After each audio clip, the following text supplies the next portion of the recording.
কোনো একটা অনুষ্ঠানে আপনি পাবেন না যেখানে নেতা একটা মাইক্রোফোন দিয়ে বলবে যে আপনি প্রশ্ন করুন, আমি উত্তর দেবো, এই বিষয়ে বিভিন্ন অসঙ্গতির বিষয়ে পাওয়া যাবে না। এটা আমাদের এইসব অঞ্চলে সম্ভব না। আর এটা হলো এখানকার মুখ্য চরিত্র। থার্ড ওয়ার্ল্ডের ব্যাপারটা এরকমের যে নেতা সে মঞ্চ উঠে মাইক হাতে নিলে পর অনেকগুলো মাইকের ফোন সামনে থাকবে, বিশাল লোকজন থাকবে। এখানে আমি বলবো, এরা শুনবে, তার যে একটা হ্যাডম, একটা পাওয়ার, একটা ব্যাপার স্যাপার, এইটার জন্য এই দেশে মানুষ কোপ খাইয়ে নেতা হয়। আর এই দেশের নেতারা তো কোনো কাজ করে না, অ্যাকচুয়ালি ব্যক্তিগত আয় উপার্জনের জন্য কোনো কাজ করে না। হয় কর্মীরা অনুদান দেয়, না হলে বিভিন্ন ব্যবসায়িক প্রতিষ্ঠান তাদের ব্যবসা টিকিয়ে রাখার জন্য অনুদান দেয়। মানে এইভাবে চলে, টেন্ডার চাঁদাবাজি মাজি করে চলে, বিদায়ী তারা কোনো কাজ করে না।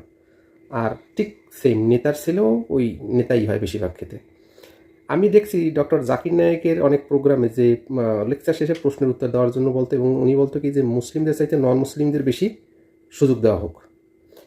ঠিক আমাদের দেশের কালচার, রাজনৈতিক কালচার যদি পরিবর্তন করতে হয়, তাহলে আমার মনে হয় হলো যাইয়া আমার পার্টির ফেভারের চাইতে নন ফেভারের লোকগুলো নিয়ে প্রশ্ন করতে দেওয়া হোক। তাতে কি হয়, জনগণের মোটিভ সম্পর্কে জানা যায়।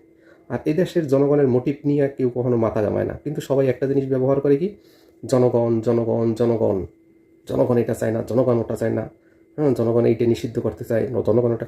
আচ্ছা ভাই, একটা পার্টি যখন কেউ করে তখন কি জনগণের মতামত নেয় যে আমরা একটা পার্টি করতেছি বা কিছু নিয়ে এই পাশে আছে বা কোনো আছে যে এইটা জনগণের, এটা সরকারের দায়বদ্ধতা, তাই ওগুলো কিছু না।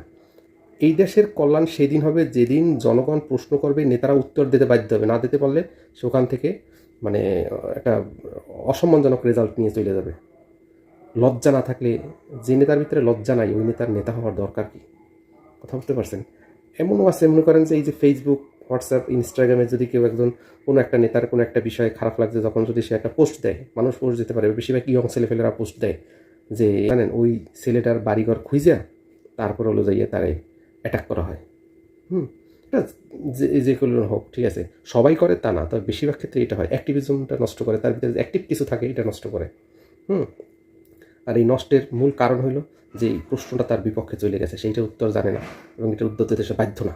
এই যে আমি বাধ্য না, আমি কেন তোমার উত্তর দেবো, আমি কী করে তা তোমার জানা দরকার কি, প্রয়োজনে তুমি আমার দল করো না, আমার ইয়ে করো না, ইয়ে করো না। এই যে একটা কালচার, এই কালচারের কারণে এই দেশের যত অবক্ষয়।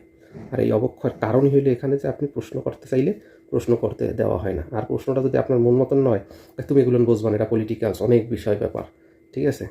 আরে ভাই, প্রত্যেকটা জনগণ সব কিছু বোঝে, আর এখন হলো বোঝার দিন।